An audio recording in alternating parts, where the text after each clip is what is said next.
Guni-Guni TV.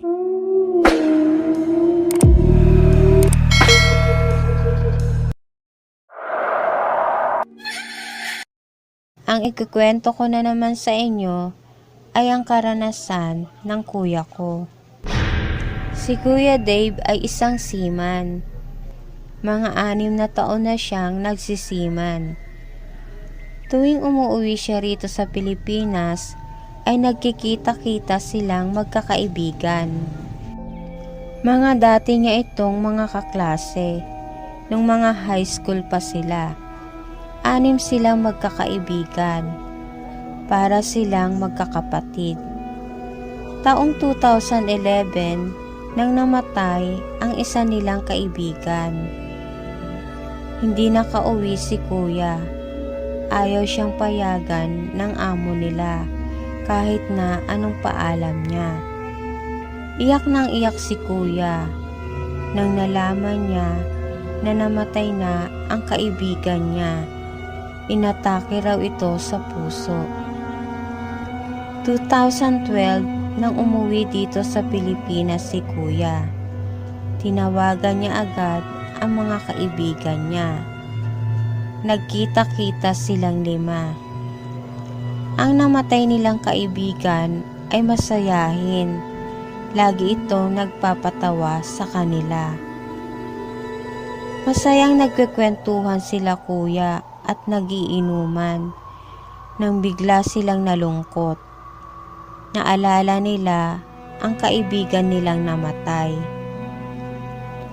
Pinagkukwentuhan nila kung gaano ito kapilyo at kung ano-anong kalokohang ginagawa ng namatay nilang kaibigan sa kanila. At magtatawanan sila ng malakas. Nag-aya ang isang kaibigan ni kuya na lumabas sila. Punta daw sila sandali sa beer house. Mga 1 oras lang sila sa beer house. Umalis din sila. Baka daw malasing sila ng husto. Baka hindi sila makauwi. Dala pa naman nila ang mga motor nila.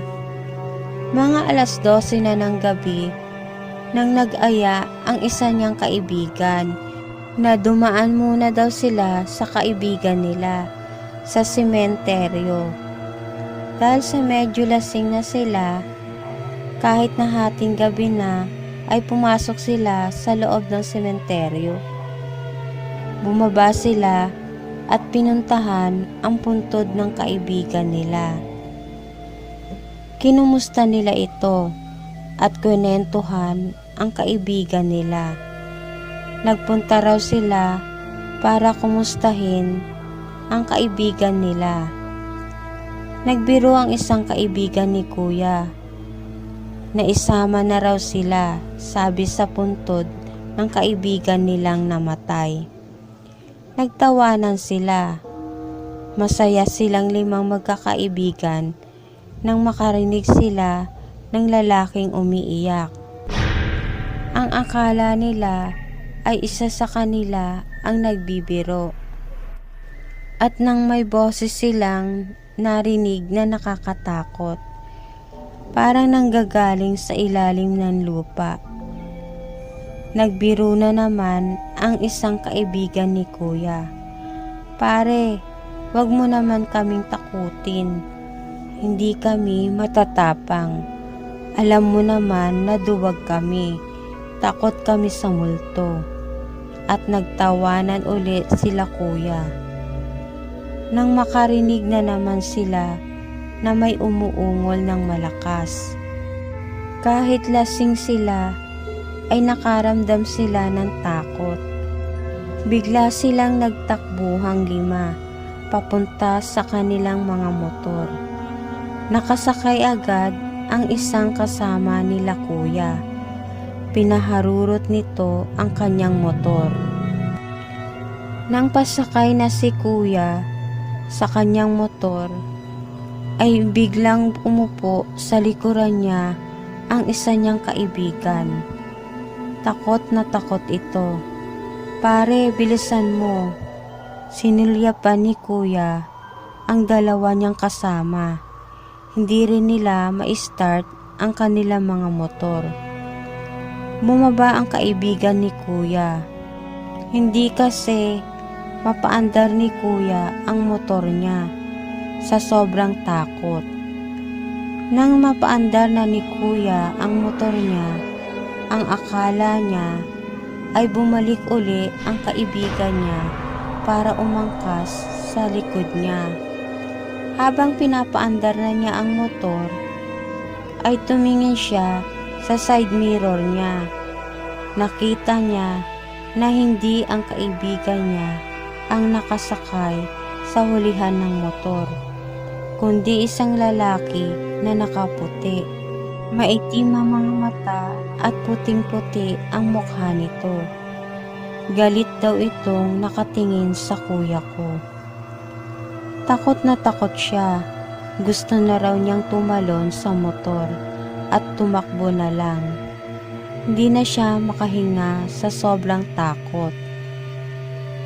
Nang biglang nawala ang lalaki, pinaandar na mabilis ng kuya ko ang motor. Pero parang hindi siya umaalis. Andun pa rin siya sa lugar na yon. Ang tatlong kasama ni kuya ay hindi rin mapaandar ang kanilang mga motor. Nagpasya na lang si kuya na iwan na lang ang motor niya. Tatakbo na lang siya nang maramdaman niyang may sumakay uli sa likod niya. Nakita na naman niya ang lalaki. Unti-unting lumalapit sa tenga niya ang bibig ng lalaki. Umiiyak at umuungol ito. Sigaw ng sigaw si kuya. Nakita ni kuya na paandar na ng kaibigan niya ang motor nito. Nang biglang tumakbo si kuya at bigla siyang sumakay sa likuran ng sasakyan ng kaibigan niya. Pinaharurot ng kaibigan ni kuya ang motor. Sa sobrang bilis ay nahulog sila sa bangin. Mabuti na lang at nakita sila ng mga kaibigan nila. At tinulungan sila kuya. Dinala sila sa ospital. Di naman gaanong grabe ang sugat nila.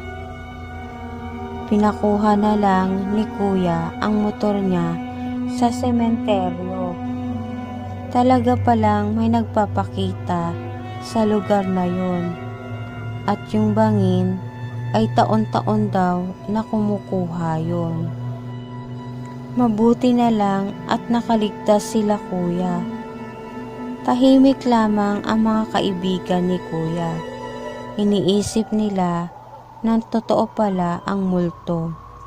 Sa ngayon ay nasa Korea na si kuya. Malapit na naman siyang umuwi dito sa Pilipinas. At dito na po nagtatapos ang aking kwento. Salamat po.